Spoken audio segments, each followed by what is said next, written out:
You know, when we think of America's great art institutions, we usually picture this single powerful vision behind them. But what if one of the most famous collections in the world wasn't built by just one person, but by two, a father and a daughter, who had two very different and, yeah, often competing ideas about what art was even for? So let's dive into the story of the two Fricks and the incredible, complex legacy they forged. Okay, just look at these two pieces. On one side, you've got this quiet, intimate scene from Vermeer. And on the other, a glorious, golden religious triptych by Bernardo Dotti. I mean, they couldn't feel more different, right?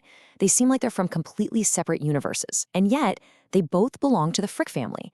So how on earth did these two works end up under the same name? Well, that's the story we're going to get into. Because what we have here is really a tale of two Fricks.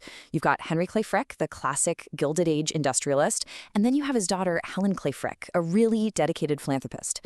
It's their clashing tastes, but also their shared passion that created the incredible Frick collections we know today. And here they are. On the left, that's Henry, painted back in 1896, and he looks every bit the self-made magnate, doesn't he? And on the right, that's a marble bust that Helen commissioned after he died, so you can already start to see the dynamic here.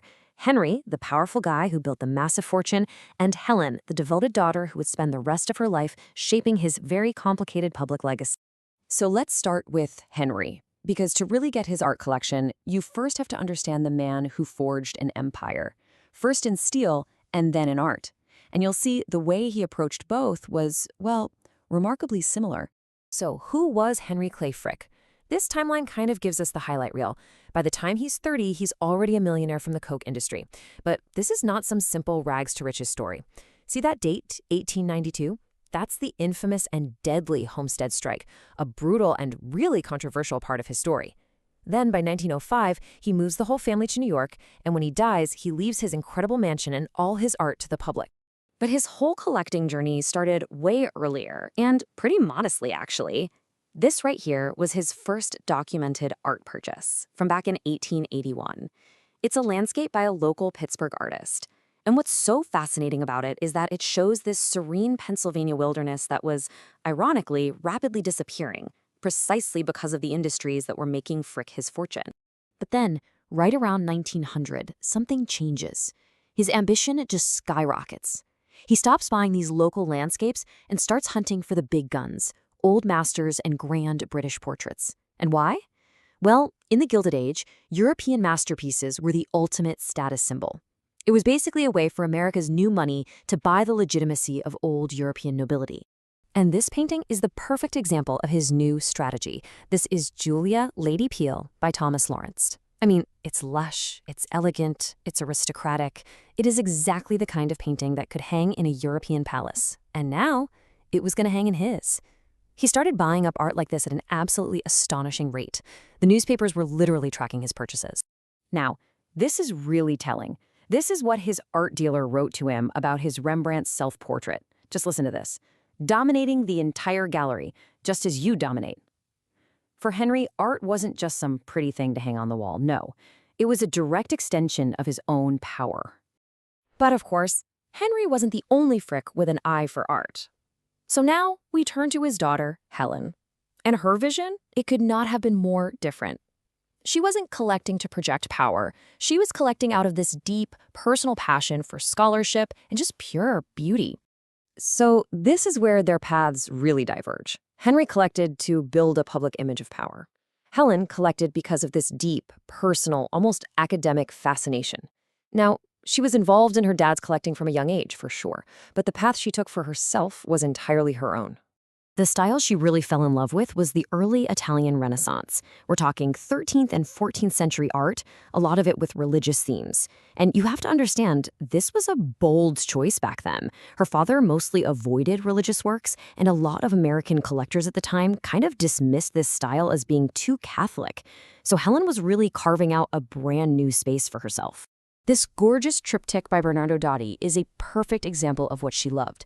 Her whole fascination with this period started after a trip to the Louvre in 1909, where she was just completely captivated by these luminous, gold-ground paintings. So she started buying them for her own personal collection. And look at the incredible detail in this nativity scene. While her father's portraits were all about a single dominant presence, Helen was drawn to art that was just loaded with stories, with symbolism and history. This was art that you were meant to study and understand, which just perfectly reflects her own scholarly interests. But the story doesn't stop with paintings. Not at all. The Frick collections are also world-renowned for their absolutely incredible decorative arts, these objects that reveal a whole other layer of the family's taste and ambition. I mean, just get a load of this Sevres porcelain vase.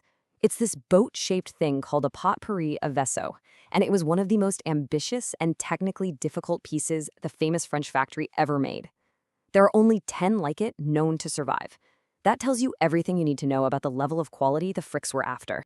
And the collection's scope went far beyond Europe. These stunning Chinese porcelain vases from the Qianlong period are just masterful. And see the peaches painted on them? They're traditional symbols of longevity and good fortune. So there's always another layer of meaning to these objects. And here's something you might not expect: a 14th century enameled glass mosque lamp from Syria. What's amazing is that this wasn't originally bought for museum case. It was actually purchased as part of the interior decoration for their Pittsburgh home. It just goes to show how deeply art and design were woven into every single part of their lives. So how do these two completely different approaches to collecting finally come together? Well, in the end, they combine to form this single, enduring public legacy that we all get to enjoy. This really sums it up perfectly. You've got Henry on one side with his old masters and British portraits, all about projecting power and status. And then you have Helen with her deep dive into the early Italian Renaissance, driven purely by scholarship and philanthropy. Dueling tastes, maybe, but both ended up contributing to one incredible resource. And you have to realize, Helen's role went so far beyond her personal collection. She founded the Essential Frick Art Reference Library, she established a whole other Frick museum out in Pittsburgh, and she continued to guide acquisitions for her father's New York collection long after he was gone. Honestly, you could say she was the primary architect of the entire Frick legacy as we know it today.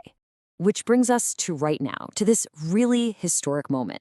Because for the very first time, a truly once-in-a-lifetime exhibition is bringing the personal collection of Helen and the foundational collection of her father, Henry, together under one roof. And when you see names like Vermeer, Monet, and Rembrandt all collected by Henry, right next to the story of how these two distinct collections were forged, you finally get the complete picture. It's the story of how a family name, once synonymous with industrial power, became synonymous with world-class art.